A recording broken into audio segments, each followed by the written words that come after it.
दिनांक 17 मार्च 2025 रोजी नागपूर शहरात घडलेल्या घटनेच्या अनुषंगाने या ठिकाणी मी सभागृहात निवेदन करतोय। काल दिनांक 17 मार्च 2025 रोजी सकाळी 11:30 वाजता नागपुरातील महाल परिसरात विश्व हिंदू परिषद व बजरंग दलाच्या कार्यकर्त्यांनी औरंगजेबाची कबर हटाव असे नारे देत आंदोलन केले। हे आंदोलन करताना त्यांनी गवताच्या पेंड्या असलेली प्रतिकात्मक कबर त्या ठिकाणी जाळली। यानंतर गणेशपेठ पोलिसांनी आंदोलकांवर अपराध क्रमांक 114/2025 नुसार भारतीय न्याय संहिता 299 37(1) व 3 सह 135 महाराष्ट्र पोलीस कायदा अन्वये गुन्हा दाखल केला। दुपारी 3:09 हा गुन्हा दाखल झाला। यानंतर सायंकाळी एक अफवा अशी पसरवली गेली की सकाळच्या आंदोलनात जी प्रतिकात्मक कबर जाळली त्याच्या कापडावर धार्मिक मजकूर होता। अत्तर मधील नमाज आटोपून 200 ते 250 चा जमाव हा त्या ठिकाणी तयार झाला आणि नारे देऊ लागला। याच लोकांनी आग लावून टाकू असे हिंसक बोलणे प्रारंभ केल्याने पोलिसांनी त्या ठिकाणी बळाचा वापर केला। यापूर्वी बजरंग दलाच्या कार्यकर्त्यांविरुद्ध तक्रार द्यायची आहे अशी मागणी करण्यात आल्याने त्यांना गणेशपेठ पोलीस ठाण्यामध्ये आमंत्रित करण्यात आलं। त्यांची तक्रार ऐकून घेण्यात आली। एकीकडे पोलिसांची कारवाई सुरू असताना दुसरीकडे हंसापुरी भागामध्ये 200 ते 300 लोक हातात काठ्या घेऊन दगडफेक करू लागले। त्यांच्या तोंडावर फडके बांधले होते। या घटनेत 12 दुचाकींचे नुकसान झाले आहे।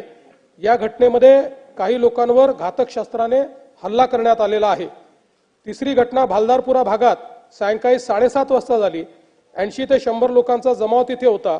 तिथे त्यांनी पोलिसांवर हल्ला केला, त्यामुळे अश्रुधूर व सौम्य बळाचा वापर करावा लागला। या घटनेत एक क्रेन, 2 जेसीबी व काही 4 चाकी वाहने ही जाळण्यात आली। या संपूर्ण घटनेमध्ये 33 पोलीस जखमी झाले आहेत, ज्यामध्ये 3 उपायुक्त दर्जाचे पोलीस आहेत। त्यातल्या एका पोलीस उपायुक्तावर कुऱ्हाडीने त्या ठिकाणी हल्ला करण्यात आलेला आहे। एकूण 5 नागरिक जखमी झालेले आहेत। तिघांना उपचार करून सोडले आहेत। 2 रुग्णालयात आहेत, यातला एक आयसीयूत आहे। एकूण 3 गुन्हे गणेशपेठ पोलीस ठाण्यात दाखल झाले आहेत। तहसील पोलीस ठाण्यात 2 गुन्हे दाखल करण्याची प्रक्रिया सुरू आहे। असे एकूण 5 गुन्हे आहेत। 11 पोलीस ठाण्याच्या हद्दीत संचारबंदी लागू करण्यात आलेली आहे। एंट्री पॉइंटवर नाकाबंदी यात तहसील कोतवाली, गणेशपेठ, पाचपावली, लकडगंज, शांतीनगर, सक्करदरा, नंदनवन, इमामबाड़ा, यशोधरा नगर, कपिलनगर या ठाण्यांचा समावेश आहे। SRPFच्या 5 तुकड्या या ठिकाणी तैनात करण्यात आलेल्या आहेत। राज्याच्या पोलीस महासंचालकांनी सर्व CP/SP यांची VC घेऊन राज्यभर कायदा आणि सुव्यवस्था राखण्याचे निर्देश दिलेले आहेत। अध्यक्ष महोदय, एकूणच याच्यामध्ये जर आपण बघितलं तर सकाळची एक घटना घडल्यानंतर मध्यंतरीच्या काळामध्ये पूर्णपणे शांतता होती, पण त्यानंतर मात्र संध्याकाळी काही लोकांनी जाणीवपूर्वक अशा प्रकारचा हल्ला केल्याचं या ठिकाणी लक्षात येत आहे। याचं कारण जवळपास एक ट्रॉली भरून त्या ठिकाणी दगड मिळालेले आहेत आणि काही लोकांनी जमा करून ठेवलेले दगड, वरती जमा करून ठेवलेले दगड हे आपल्याला पाहायला मिळाले। शस्त्र देखील मोठ्या प्रमाणात त्या ठिकाणी होते, ते शस्त्र जप्त करण्यात आलेले आहेत। वाहनांची जाळपोळ त्या ठिकाणी झालेली आहे आणि ठरवून काही ठराविक घरांना, काही ठराविक आस्थापनांना त्या ठिकाणी लक्ष्य करण्यात आलेलं आहे। 3 DCP लेवलचे लोक या ठिकाणी जखमी झालेले आहेत आणि जसं मी सांगितलं की यातल्या एका DCPवर तर थेट कुऱ्हाडीने वार हा त्या ठिकाणी करण्यात आलेला आहे। त्यामुळे निश्चितपणे याच्यामध्ये काही ना काही एक प्रकारे काही लोकांचा सुनियोजित पॅटर्न हा देखील त्या ठिकाणी दिसतो आहे। अशा लोकांना त्या ठिकाणी त्यांच्यावर कारवाई ही केलीच जाईल। कुठल्याही परिस्थितीमध्ये कायदा आणि सुव्यवस्था हाती घेण्याची कोणालाही परवानगी या ठिकाणी देण्यात येणार नाही।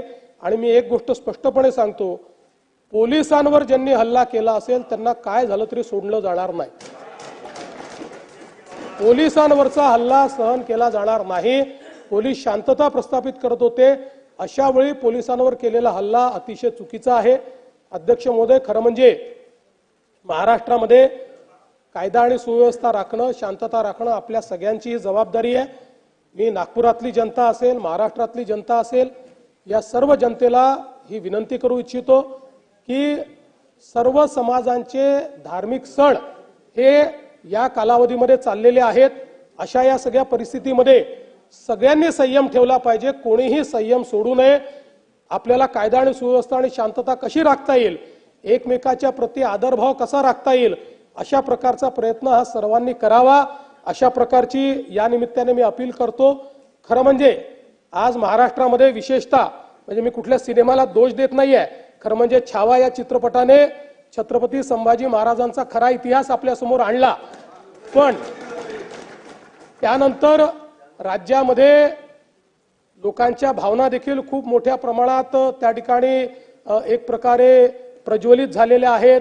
औरंगजेबाबद्दलचा जो काही राग आहे तो रागही खूप मोठ्या प्रमाणात त्या ठिकाणी बाहेर येतोय। या सगळ्या गोष्टी आपल्या ठिकाणी असल्या तरी मला असं वाटतं की महाराष्ट्रात कायदा आणि सुव्यवस्था राखणं हे अत्यंत महत्त्वाचं आहे, त्यामुळे सर्वांनी संयम बाळगला पाहिजे। महाराष्ट्र एक प्रगतिशील राज्य आहे, या राज्यामध्ये मोठ्या प्रमाणात इन्व्हेस्टमेंट येत आहे। या ठिकाणची कायदा सुव्यवस्था, इथली सगळी जी काही सामाजिक घडी आहे ही जर योग्य प्रकारे राहिली तर मला असं वाटतं की आज ज्या प्रगतीकडे आपण चाललोय त्या दिशेने जाण्यास आपल्याला अधिक मदत होईल। आणि म्हणून निश्चितपणे कायदा आणि सुव्यवस्था राखण्याकरता, शांतता राखण्याकरता मी आवाहन करतो आणि त्यासोबत ही देखील चेतावणी देतो की कोणीही या ठिकाणी जर दंगा करण्याचा प्रयत्न केला त्याचा जात धर्म न पाहता त्याच्यावर कारवाई केली जाईल आणि पोलिसांवर जर कोणी हल्ला केला तर त्यांना सोडलं जाणार नाही, त्यांच्यावर कडक कारवाई ही केली जाईल, हे देखील या निमित्ताने मी सांगतो। आणि अर्जुन खोतकर यांनी जालना मधली आताची ताजी घटना मलाही दाखवली, मुख्यमंत्री महोदयांनी दाखवलेली आहे। खरं म्हणजे गेल्या काही दिवसापासून या राज्यामध्ये औरंगजेबाचं उदात्तीकरण का सुरू आहे, कोणी सुरू केलं, कशासाठी सुरू केलं, याचा एक खऱ्या अर्थाने याच्या मुळाशी तर सरकार जाईलच, परंतु औरंगजेब हा चांगला प्रशासक होता। शिवाजी महाराजांसारखा अशी तुलना एकदा अबू आझमी यांनी केली होती आणि त्यावेळेस अबू आझमी यांना देखील त्यावेळेस देखील तशा प्रकारची समज दिली होती, पण पुन्हा त्यांनी काय राजकीय त्यांना फायदा मिळवायचा असेल म्हणून पुन्हा धर्मवीर संभाजी महाराजांचा अनन्वित छळ करून, ज्या औरंगजेबाने हलाल करून, त्यांचा छळ करून त्यांची हत्या केली हे आपल्या सगळ्यांना माहित आहे। त्यांचा इतिहास जर वाचला शंभूराजांचा आणि आता जो छावा सिनेमा पाहिला तर त्याची खरी वस्तुस्थिती त्याच्यामध्ये काय ती दाखवण्यात आलेली आहे। जर शंभूराजे छत्रपती संभाजी महाराज यांना 40 दिवस अनन्वित छळ केला, त्यांची जीभ छाटली, त्यांच्या अंगावरची साल्टी काढली, त्याच्यावर गरम तेल ओतलं, गरम पाणी ओतलं, त्याच्यावर मीठ टाकलं, त्याची जीभ छाटली, त्याच्या डोळ्यामध्ये गरम शिगा टाकल्या, असा अनन्वित छळ केलेला औरंगजेबाचं उदात्तीकरण करणं योग्य आहे का, हे माझा सवाल आहे। आणि या औरंग्याचा हा अशा प्रकारचं उदात्तीकरण करणं म्हणजे खऱ्या अर्थाने आपल्या शंभूराजांचा, छत्रपती शिवाजी महाराजांचा अपमान करणं, खऱ्या अर्थाने हा देशद्रोहच आहे। हा औरंग्या आला कशाला आपल्याकडे, आपल्या महाराष्ट्राचा घास घ्यायला आला, आपले मंदिरं उद्ध्वस्त केली, आया बहिणींचे अब्रू लुटली, त्यांनी काय काय केलं।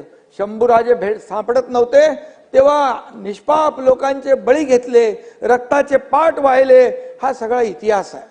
हा सगळा इतिहास असताना औरंगजेबाचं उदात्तीकरण करणं, समर्थन करणं, आम्ही कुठल्याही समाजाच्या विरुद्ध नाही आहेत। एक सच्चा देशभक्त मुसलमान पण या औरंग्याचं समर्थन करू शकणार नाही, करणार नाही। खरं म्हणजे अशा प्रकारचं त्याचं कौर्य होतं, अशा प्रकारचं त्याची क्रूरता होती आणि ज्या शंभूराजांना त्यांनी अनन्वित छळ करून मारलं तरी सुद्धा शंभूराजांनी बलिदान केलं, पण त्याच्या समोर मान झुकवली नाही भास्करराव। आणि म्हणून हा इतिहास आहे, हा इतिहास आहे, हा इतिहास आपल्या समोर असताना आज काल समजा नागपूरमध्ये एक औरंगजेबाच्या विरोधात आंदोलन केलं, कितीतरी आंदोलन होत आहेत का औरंगजेब का आपला संत होता का, कोणाचा सगळे सोयरा होता का, कोणाचा नातेवाईक होता, कोण लागतो औरंग्या, कोण आहे औरंग्या। अरे उलट हा औरंग्याचा ही औरंगा हा महाराष्ट्राला लागलेला कलंक आहे, कलंक आहे. आणि म्हणून नागपूरमध्ये एकीकडे आंदोलन झालं, आंदोलन झाल्यानंतर ताबडतोब पोलिसांनी येऊन मध्यस्थी केली, पोलिसांनी दोन्ही समाजाला शांतता प्रस्थापित केली आणि बरोबर 8 वाजता संध्याकाळी 2-5 हजारांचा मॉब कसा काय जमतो. त्या ठिकाणी महाल परिसर, मोमीनपुरा, हंसापुरी, त्या ठिकाणी इतर भागामध्ये येतात लोक, जमतात सगळे लोक. घरात मी व्हिडिओ पाहिले, टीव्हीवर चॅनलवर बातम्या पाहिल्या, त्यांच्या प्रतिक्रिया पाहिल्या, त्या महिलांच्या, त्या लहान मुलांच्या प्रतिक्रिया पाहिल्या. घरामध्ये मोठे मोठे दगड टाकले, त्यामध्ये हॉस्पिटल तोडफोड केली. एक 5 वर्षाचा बच्चू मारता मरता वाचला. त्या ठिकाणी अध्यक्ष महोदय हॉस्पिटलमध्ये असलेल्या देवांचे फोटो जाळून टाकले. हे काय? तुम्ही आंदोलन करा ना, तुम्ही लोकशाही मार्गाने जसं आंदोलन होतं त्याला तुम्ही प्रत्युत्तर आंदोलनाने द्या. तुम्ही कायदा हातात घेणार, तुम्ही आमच्या लोकांना म्हणजे तिथल्या लोकांना त्यांच्यावर अन्याय करणार. एक विशिष्ट समुदायाला टार्गेट केलं गेलं. आता देखील खोतकरनी दाखवलं ते बघा तुम्ही. आणि यासाठी काल संध्याकाळी जो झालेला हल्ला आहे, 3 DCP लेवलचे अधिकारी जर जखमी होतात, दगडफेक होतीये, कुऱ्हाडीने हल्ला होतोय, पेट्रोल बंब कुठून येतात, पेट्रोल बंब कुठून येतात, पेट्रोल बंब फेकले जातात, गाड्या जाळल्या जातात. त्या ठिकाणी मोटरबाईक, 4 व्हीलर गाड्या सगळ्या जाळल्या तिकडं. आणि हेही मला माहिती मिळाली की एका विशिष्ट ठिकाणी 100-150 बाईक दररोज पार्क व्हायच्या. काल तिथे एकही गाडी पार्क नव्हती. म्हणजे काय, एकही पार्क नव्हती. याचा अर्थ काय? याचा अर्थ काय लावलाय? उपमुख्यमंत्री बोलताय, ते शोभतं का? याचा अर्थ काय की जाणीवपूर्वक, नियोजनपूर्वक ही साजिश होती काही विशिष्ट समुदायाला टार्गेट करण्याची. अरे लोक तिथे जीव मुठीत घेऊन राहत होते. पोलीस